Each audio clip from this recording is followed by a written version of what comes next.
देखना, जब तुम, अब देखो पहचान बता रहे हैं कि भगवान के सन्मुख हो, जब तुम प्रभु के सन्मुख होगे तो तुम देखना तुम्हारा उत्साह बढ़ेगा।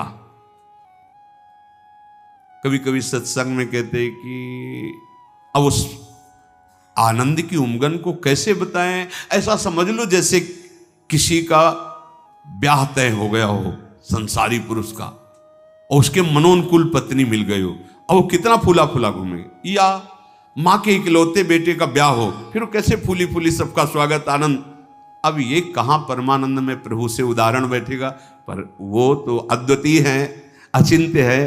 पर ऐसे ही चंद्र शाखा न्याय जैसा कि डाल के एक हाथ ऊपर देखो चंद्रमा दिखाई दे रहा, अद्भुत फूलन, अद्भुत उत्साह।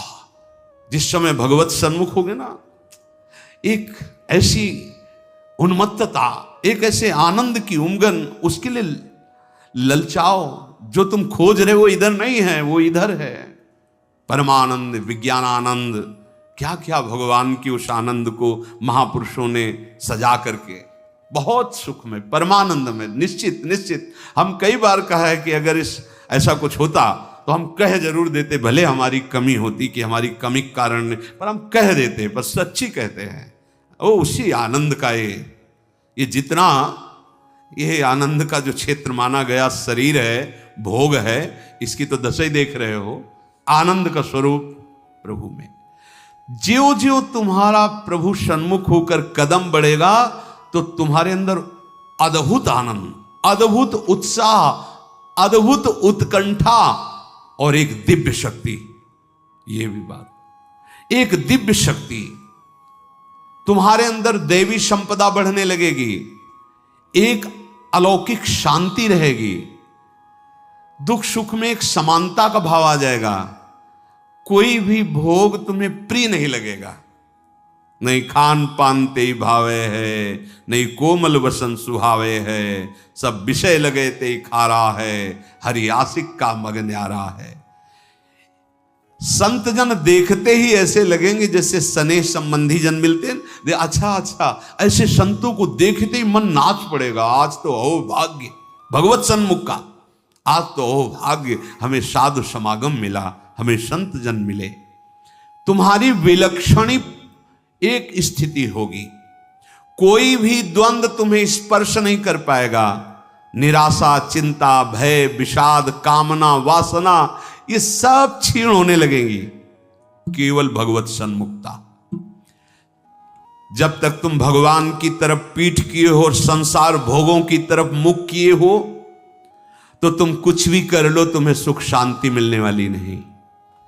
जितना जितना तुम भोग संग्रह, धन वैभव एकत्रित करोगे, उतना ही अशांत और चिंतित और शोकित होते जाओगे। ये महापुरुषों की बात है, देख लो अपने हृदयों को। जितना तुम भोगों की तरफ बढ़ोगे, परिणाम में ये दोष तुम्हारे अंदर आएंगे। जैसे भगवत सन्मुखता, तो कैसे जाने भगवत सन्मुख है? तो बोले जो ही तुम भगवत सन्मुख होगे तो तुम्हारा एक एक क्षण नवीन उत्साह, नवीन उत्कंठा, दिव्य शक्ति और दैवी संपदा, शांति, समता, वैराग्य, प्रेम और संतों को देखकर अपार सुख, ऐसा ये भगवत सन्मुखता का लक्षण।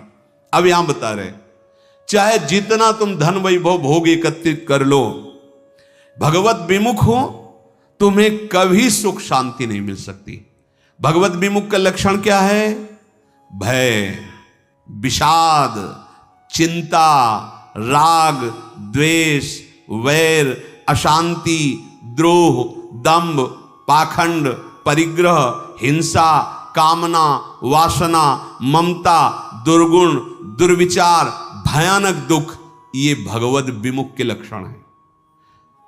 जो भगवत सन्मुख होता है, एक भी उनके हृदय में नहीं होते। ये जांचो जांचो, अंदर जांचो। भगवत विमुक्ता का लक्षण, मूल लक्षण भोगों में सुख है, इसी में सारे दोष बैठे हुए हैं। और जहां भगवत सन्मुख हुए, तहां तुम्हारा प्रतिपल नवीन उत्साह, नवीन उत्कंठा, दिव्य शक्ति, दैवी संपदा, शांति, समता, वैराग्य, प्रेम, समस्त द्वंद्वों से छूट करके एक अद्भुत आनंद और संत समागम जीवन बन जाएगा। देखो राधा बाबा पूर्ण महापुरुष हैं, कोई उनको जानना थोड़ी साधन साध्य के विषय में, पर आपको ध्यान होगा जब ऋषिकेश में उनके गांठों में बहुत दर्द वात रोग के कारण, तो वो अपने निजी जन से कह रहे थे भाई मुझे सत्संग में पहुंचा दो। वो सेवा करते करते शायद श्रमित हो गए होंगे या जो भी, तो उन्होंने बाबा की इस बात का सपोर्ट नहीं किया। बहुत बार कहने पर तो बाबा कहा कि आप ये जानते हो कि हम जा ही नहीं पाएंगे। उन्होंने कहा आप जा ही नहीं पाओगे क्योंकि आपकी गांठ, बोले ऐसा नहीं। फिर जो बाबा ने अंदर बात की, वो जो लिखा था कि भगवान श्री कृष्ण से प्रार्थना की कि प्रीतम मुझे इतनी सामर्थ्य केवल दे दो कि जहां से सत्संग सुनाई देता वहां तक मैं पहुंच जाऊं, और एक बांस डंडा उठाया और बाबा घसीटते हुए वहां गए। इस बात का बहुत प्रभाव पड़ा हृदय में कि इनको कोई साधन साध्य विषयक अब जानकारी की आवश्यकता नहीं, पूर्ण महापुरुष हैं, संपूर्ण हैं, उनमें कोई भी, लेकिन ऐसे महापुरुष होते हुए सत्संग की इतनी प्रियता, वो देखो लिखा है साधु सम, एकदम आनंदित हो गए कि आज तो मुझे साधु समागम मिला। ये भगवत सन्मुख का लक्षण, विमुख का नहीं, भगवत सन्मुख का लक्षण। तो हम अपने को जबरदस्ती मुख मोड़ना होगा। अगर हम इसी जन्म में परम कल्याण चाहते हैं, इसी जन्म में सुख चाहते हैं, मुख मोड़ना हो। जबरदस्ती शब्द लिखा है, जबरदस्ती मोड़ना, हटो हटो। जैसे ये ना कि अब जिस तुम कगार पे खड़े हो, भारी दरार पड़ गई है, जबरदस्ती हटो नहीं तो गिरने वाले हो, धारा में तुम बह जाओगे, डूब जाओगे। ऐसे ही तुम्हारी वही दशा है जैसे हरी हरी घास खा रहा है बकरा और बकरी से सहवास कर रहा है और बड़ा सुख का अनुभव कर रहा है, पर वो कसाईवाड़े में बंद है। वो ये नहीं जान रहा कि अब की नंबर हमारा आ रहा है गड़ासा चलने का, वो नहीं जान पा रहा है। इसी प्रकार आप खान पान, शौक, मौज मस्ती, परिवार, सांसारिक सुख भोग रहे हैं, पर आपको पता नहीं कि काल के कसाईवाड़े में है। मौत का गड़ासा वो बिल्कुल तैयार किए हुए है, बस समय की देरी है, नंबर आपका ही है। सावधान। इसीलिए कह रहे जबरदस्ती भगवत सन्मुख करो अपने मन को, अपने तन को, अपनी वाणी को, अपनी चेष्टा को। कोई उपाय नहीं है बचने का।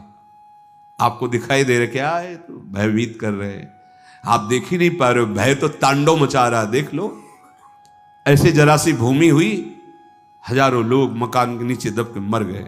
ऐसे जल में उफान आई, एक लहर आई, प्रांत का प्रांत नष्ट कर दिया। क्या क्या लीलाएं हो रही प्रकृति की, माया की। हमारा भी तो नंबर आएगा ना, कोई ना कोई तो आएगा, काल का रूप, कहीं ना कहीं कोई रोग, कोई घटना, कोई, और हम मस्त हैं जैसे बकरा हरी हरी घास खा रहा है। ऐसा ऐसा उसको लग रहा है हम बड़े सुखी, ये पता नहीं अगला नंबर हमारा है। तुमको बिना सूचना दिए, बिना राय के तुम्हारी मृत्यु तुम्हारा नाश कर देगी। मृत्यु किसी से राय लेती क्या कि अब हमारी प्रार्थना स्वीकार करें, हम अपना काम शुरू करें, यदि आपकी आज्ञा हो? ऐसा नहीं हो। अगर ऐसा हो तो कोई तैयार नहीं होगा, कोई नहीं तैयार होगा। बिना आपको सूचना दिए, बिना आपकी राय के वो आपका नाश कर देगी मृत्यु। इसलिए वो सहसा आप पर आक्रमण करेगी, उसके पहले आप सावधान हो जाओ। अब वो कब करेगी कुछ पता नहीं है, इसलिए आपको अभी से, इसी सेकंड से सावधानी करनी है। क्या? एक एक वृत्ति को कृष्णाकार कर दो, प्रियालाल के चरणों में लगा दो। बुद्धिमान उपासक सावधान, तुम्हारी जन्म के साथ ही मृत्यु पैदा हो चुकी तुम्हारी।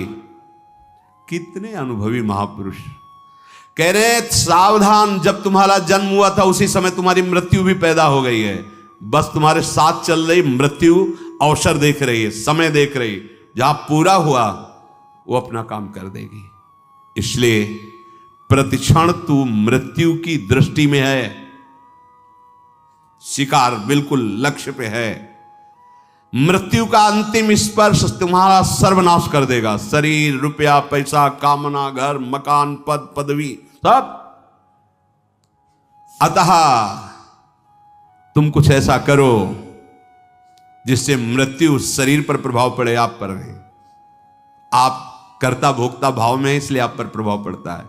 वो क्या है? इस चक्र से सदा छूट जाने के लिए एकमात्र सब ग्रंथ, सब संत और सब पंथ का निर्णय है सतत भगवत भजन, सतत भगवत चिंतन, प्रभु के आश्रित होकर प्रभु का भजन।